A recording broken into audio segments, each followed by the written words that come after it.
Hello everybody and welcome to this YouTube video, and in this video we'll be continuing our series on K-means clustering algorithm. Now in this video I'm going to talk about some of the optimization techniques and also how to choose the clusters or a K.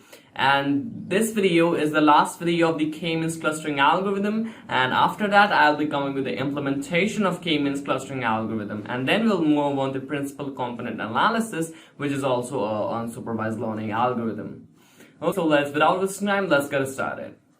So first of all, let's recall some of the previous parameters that we have used. The first parameters we have used is C superscript I. And what does it refer? It refers to the index of the cluster of our example xi is currently assigned. This is very simple, that just cluster assignment. We have used this in cluster assignment. I think you might be familiar with cluster assignment, and remove the centroid. So let's say move centroid. And if you're not familiar with cluster assignments and the move centroid, I will be referring you to my previous video that the link will be in the description down box below. You can check it out from there. Okay, so here Ci, and then another parameters we have mu k. It's simply the mu here is the mean, and the k is the cluster centroid where we have initialized our cluster and moves on to the averages. And then we have our U subscript C superscript I is the cluster centroid. It's again cluster centroid, but to which example xi which is assigned. Okay, and as the member of real numbers. Okay, so these are, if you want to get more brief into this kind of parameters, I will ask you to watch my previous video about the K-means clustering introduction. Okay, and in the previous video I've given the detailed explanation about Ci, U, subscript K, and just the recollection just now. Okay, now we have seen in logistic, linear regression, and superposition machine, that kind of thing, we have seen a cost function that is used to minimize our parameters, which is theta. In case of supervised learning, many algorithms like linear regression and logistic regression, we have our parameters, which is a theta, and we have to minimize our theta. But in this K-means clustering algorithm, we have a parameters C superscript I and mu k. Okay, and we have to minimize this all. Okay, so again the same thing that I have given to you in my previous video, that 1 by m, and here m is a training examples, and UCI is the cluster centroid to which xi has been assigned. Okay, and we are taking the absolute value and then squaring them up. So this is the cost function for K-means clustering algorithm, and this might feel very comfortable to you. If not, I'll be recommending you to watch my previous video. The link will be in the description down box below. Okay, now we have seen some of the cost function and the parameters that we had used in our previous video. Now cost function is very easy. It is the optimization objective, which we have to minimize the values. Now it's time for choosing the number for clusters. So for that we have two methods. First one is the elbow method, and the second one is the downstream purpose.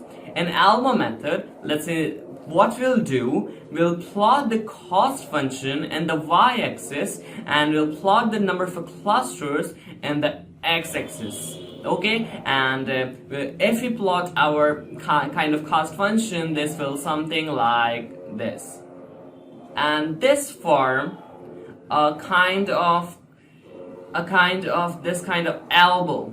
Okay, elbow, and here you might think it is the kind of the turning point, and this is the elbow.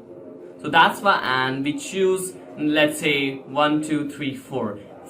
K should be equals to 4, which is the number for clusters. Okay, just we have choose whether the turning point, and we take it out that yeah, this is the number 4, and we'll go with k equals to 4.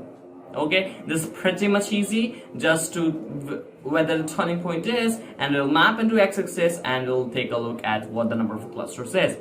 Okay, pretty much easy. Now in case of if you have kind of thing something like that, what should you choose? So for that we will go with the downstream purpose. In elbow method, the turning point is this, but in the second example we have seen that the turning point is nothing, so we'll go with the downstream purpose, and in this we choose k that proves to be most useful for our goal that you are trying to achieve the goals.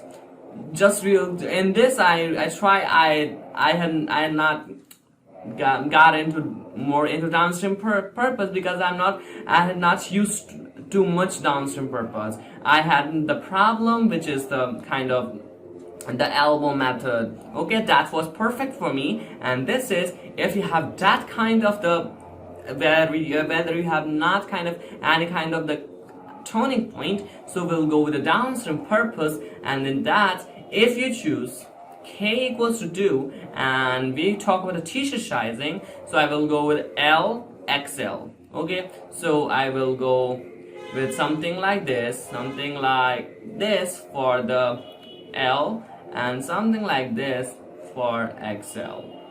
L and XL. If you have more than kind of L, XL, M, L, and small, large, etc., something like that, let's choose k equals to 4. So we will go, this is for L, this is for XL, something like that. That it matters upon what you are trying to achieve in your goal. In this example, I will definitely go with downstream purpose because we don't have only size which is X and XL. There are many sizes, so I will go with downstream purpose instead of going that elbow method. But you can try your elbow method and see what the perfect works for you.